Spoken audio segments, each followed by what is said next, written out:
Well, guys, I think we found the problem. I mean, I think these are supposed to be straight.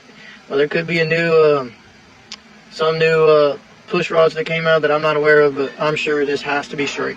In order for it to go into that hole, it has to be straight. So, yeah, guys, as you can see, got the head pulled off on this side, which luckily, I was lucky this time. The cam survived. You know, usually I have bad luck where the cams never survive and I do a whole cam job. But yeah, this time, it's a miracle. Thanks to God. This right here was the only issue. Lifters, VLOM, gonna get replaced.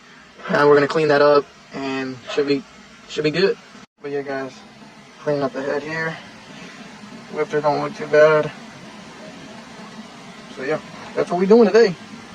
Lifters. The only thing that sucks about this is it was on my personal vehicle. So, you know, I'm about to put a Chupacabra cam in it. Might as well. I'm still thinking about it. I might just do that. Might. Yeah, let's swap this thing. We don't know.